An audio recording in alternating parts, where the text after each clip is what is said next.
कुछ दिनों पहले केंद्रीय गृह मंत्री अमित शाह जी बीकानेर के दौरे पर आए थे। तब उन्होंने कहा था सीमाओं से अतिक्रमण हटेंगे, यानी सीमाओं पर जिन लोगों ने भी अतिक्रमण किया है, सीमाओं की सुरक्षा के लिए बहुत महत्वपूर्ण निर्णय लिया। उनके बाद लगातार सीमा क्षेत्र में कार्रवाई हो रही है, लेकिन कहीं न कहीं आरोप लगाया जा रहा है कि भेदभावपूर्ण कार्रवाई है, एक पक्षीय कार्रवाई है। तो हमारे साथ पूर्व केंद्रीय मंत्री कैलाश चौधरी है, उनसे चर्चा करते हैं कि आखिर क्या मंशा है और क्या कार्रवाई हो रही है, उन पर पूरा उनका व्यू लेते हैं। चौधरी साहब, क्या मामला चल रहा है बॉर्डर पर? ऐसा है कि देश की सीमा हमारे लिए सबसे महत्वपूर्ण होती है और देश की सीमा सुरक्षित हो, इस दृष्टि से सरकार हमेशा काम करती है, और चाहे वो केंद्र सरकार हो चाहे राज्य सरकार हो। और इसी को लेकर यहाँ पर जो अतिक्रमण है उनको हटाया जा रहा है, क्योंकि बॉर्डर के नज़दीक अगर कोई ऐसी गतिविधि होती है जिसको आने वाले समय में देश के लिए खतरा बन सकती है, तो ऐसी अवैध जो भी वहाँ पर कुछ भी अगर बना हुआ है, चाहे वो व्यक्तिगत किसी का अतिक्रमण है या सरकार की ज़मीन पर अन्य और किसी ने आकर अतिक्रमण किया, तो वो सरकार अपने अपने समय के अंदर हटाती आई है और आगे भी हटाएगी ऐसी कोई होगी तो। और मुझे लगता है कि ये बहुत ज़रूरी था, और ऐसा पहले भी हुआ है कि यहाँ पर कई ऐसी गतिविधियाँ हुई है जिसके अंदर हम देश के लिए खतरा बन सकती है।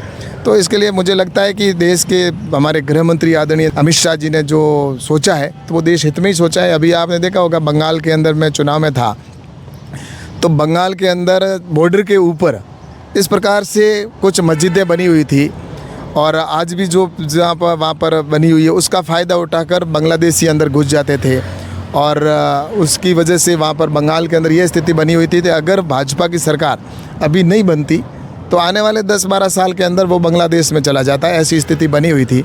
तो ये पूरा देश का चिंतन होता है और देश का विषय आता है तो फिर कोई एक क्षेत्र पीछे नहीं छूटता, क्योंकि ये सिर्फ कोई बाड़मेर जैसलमेर के अंदर अभियान नहीं चल रहा है, ये पूरे देश के अंदर जहाँ भी बॉर्डर के आसपास ऐसी अवांछनीय कोई गतिविधि होती है या कोई अवैध अतिक्रमण होता है तो उसको हटाने का काम चल रहा है, और उसी के निमित्त प्रशासन अपना प्रशासन का काम कर रहा है। और जहाँ ऐसी गतिविधि होती है तो उसको राजनीति नहीं करनी चाहिए। अगर उसमें कोई अगर कहते हैं कि एक विशेष समाज के एक विशेष वर्ग के लोगों को ही अतिक्रमण हटाया जाता है, तो मुझे लगता है कि अगर वो उसी एक का ही है तो एक काटेगा, दूसरा है तो सामने लाए, तो उस पर भी होगा। ऐसा एक्शन है, कोई एक का नहीं है, ये देश का सवाल है और देश के विषय पर सरकार हमेशा सख्त है और सख्त रहेगी। क्या इनपुट था सुरक्षा एजेंसियों के साथ, सरकार के साथ, क्या भाई इन्हीं को चिन्हित किया गया और इन्हीं को हटाया गया? नहीं, अतिक्रमण जो भी होगा उसको हटाया जाएगा ना, जैसा कि वहाँ पर जो एक्टिविटी होती है, किस प्रकार की एक्टिविटी होती है वो पता ही नहीं है कि क्या हो रहा है वहाँ पे। तो बॉर्डर के पास में ऐसी चीज़ें होती है तो उसको संज्ञान में लिया जाता है।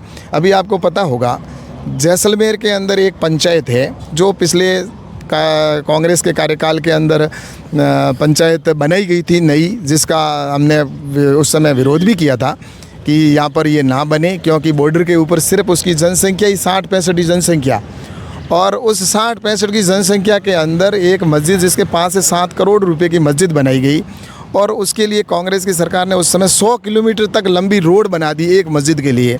उस बॉर्डर पर इतना क्या इम्पोर्टेंट था जहाँ पर करोड़ों रुपए की मस्जिद बनाने की आवश्यकता पड़ी?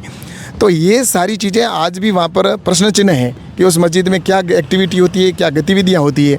तो इसके लिए सरकार के पास में कोई इनपुट है तभी तो उनके ऊपर एक्शन होता है। तो मुझे लगता है कि इसी को ध्यान में रख के पूरे देश के अंदर हमारी सरकार ने सख्ती के साथ ऐसे अतिक्रमण को हटाने का काम कर रही है, तो आगे भी हटेगा।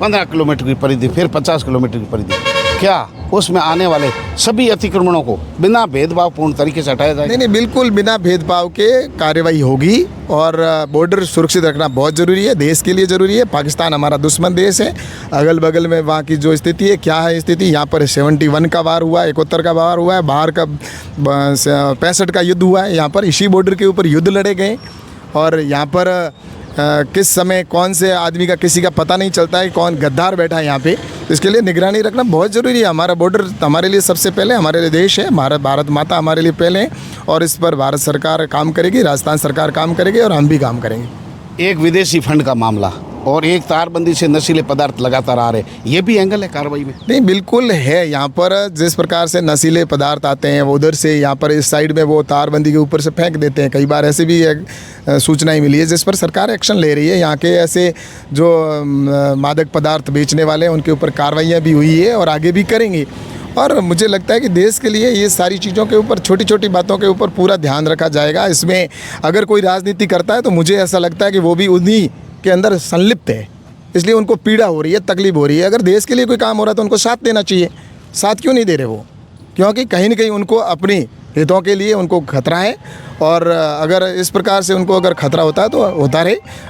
हमारी सरकार है वो राष्ट्र हित में काम कर रही है, बॉर्डर की सुरक्षा का काम कर रही है, और ऐसी जो नकली नोट लाने का विषय हो या तस्करी करने वाले मादक पदार्थ यहाँ पर लाते हैं तो उनके ऊपर एक्शन होगा। और हमारे युवाओं के भविष्य के साथ खिलवाड़ हम नहीं होने देंगे। और इसलिए क्योंकि आज नशे के अंदर जिस प्रकार से युवा डूबता जा रहा है, अपना भविष्य बर्बाद करता जा रहा है, यहाँ का युवा, उसके पीछे उसके माँ बाप किस प्रकार से परेशान होते हैं जब वो दुनिया से चला जाता है, तो ऐसे में नशा मुक्ति के ऊपर भी काम करना है। और ऐसे जो ड्रग्स या जिस प्रकार से करते हैं उनको कार्रवाई होना स्वाभाविक है, लाजमी है और करेंगे। लेकिन जिसको तकलीफ है उनको होने दो तकलीफ, कोई इशू नहीं है, क्योंकि हमारा काम है काम करना और देश हित में करना। सीमावर्ती क्षेत्र में अगर जाते हैं तो पाकिस्तानी सिग्नल भी मिल जाते हैं। नेटवर्क पाकिस्तान का काम कर रहा है सीमावर्ती क्षेत्र में, हो सकता है अपना नेटवर्क भी सीमा के पार काम करता हो। ऐसा है कि अपनी तरफ से पूरी निगरानी रखी जा रही है और इसीलिए तो ये सारी चीज़ों के ऊपर कार्रवाई की जा रही है ना, कि हमारे कोई नेटवर्क है, वहाँ से कोई इधर कनेक्ट हो रहा है या उधर जा रहा है, तो वहाँ पर ऐसी कोई गतिविधि ना हो जाए, इसलिए वहाँ पर ये सारे एक्शन किए जा रहे हैं। कल जासूसी के आरोप में एक जैसलमेर में पकड़ा गया। लगातार सीमावर्ती क्षेत्र में जासूस पकड़े जा रहे हैं। जासूस हो चाहे गद्दार हो, किसी को नहीं छोड़ेगी ये भारत की सरकार, मोदी जी की सरकार है। अमित शाह जी हमारे गृह मंत्री जी हैं और उनके नेतृत्व के अंदर आने वाले समय में सबसे विश्व में अगर कोई सुरक्षित देश होगा तो वो भारत होगा। और आज भी आपने देखा होगा जब से प्रधानमंत्री नरेंद्र मोदी जी बने प्रधानमंत्री, उसके बाद में कोई आतंकवादी हमला होता है तो उसका ईंट का जवाब पत्थर से दिया जाता है और घर में घुसकर मारा जाता है। अब घर में घुसकर मारने वाला भारत हो चुका है। इसलिए वो पहले वाला कांग्रेस वाला भारत नहीं है जहाँ यूपीए की सरकार होती थी, उस समय आतंकवादी हमला करके चला जाता था और उसके बाद में कोई कार्रवाई नहीं होती थी, सिर्फ देखते रहते थे। और हमारे जो शहीद हो जाते थे या जो युद्ध आतंकवाद के बम विस्फोट में मारे जाते थे, उनके परिजन और पूरा देश उस समय गम के अंदर डूब जाता था। लेकिन उसके बाद में उनकी कोई कार्रवाई नहीं होती थी। अब घर में घुसकर मारते हैं, ईंट का जवाब पत्थर से देते हैं। भारत नया भारत है, नए युग का भारत है, बदलता हुआ भारत है। और इसके लिए यहाँ कांग्रेस को चाहे कितनी भी पीड़ा हो, तकलीफ हो, उनको होए तो उससे देश के ऊपर स्वास्थ्य पे कोई प्रभाव नहीं पड़ेगा। अंतिम सवाल, एक लाइन में इस कार्रवाई पर क्या कहेंगे आप? जो भी कार्रवाई हमारी सरकार कर रही है निश्चित रूप से बहुत अच्छी कार्रवाई कर रही है और इसकी आवश्यकता भी थी। लंबे समय से हम मांग भी कर रहे थे, क्योंकि मेरे को तो पता था पहले से ही कि जिस प्रकार से यहाँ पर एक्टिविटी हो रही थी, जिसमें वहाँ जो मैंने मस्जिद का एक जिक्र किया जहाँ सिर्फ 60-70 की आबादी पंचायत की और उसके अंदर करोड़ों की मस्जिद बन गई बॉर्डर के एकदम 2-3 किलोमीटर के पास में, और वहाँ तक 100 किलोमीटर सड़क बनी। आज भी वहाँ पर बाहर से दूसरे राज्यों की गाड़ियाँ जाती है। किस लिए जाती है वहाँ पर? कौन उनका बैठा वहाँ पे जिसके लिए जाकर बॉर्डर पर जाकर इस प्रकार की मीटिंगें करते हैं? तो मुझे लगता है कि ये ज़रूरी था, ऐसी इनपुट हमारे पास भी थे, इसलिए हमने भी सरकार तक बातें पहुंचाई। और मैं धन्यवाद देना चाहता हूं हमारे गृह मंत्री आदरणीय अमित शाह जी को कि उन्होंने तुरंत एक्शन किया और आगे इसके ऊपर जो भी अगर इसमें कोई पाया जाएगा, अगर देश का गद्दार होगा, चाहे वो घुसपैठिया होगा या यहाँ का कोई गद्दार होगा, तो उसके ऊपर कार्रवाई होगी, किसी को बख्शा नहीं जाएगा। हमारे लिए सबसे महत्वपूर्ण है तो हमारी भारत माता है।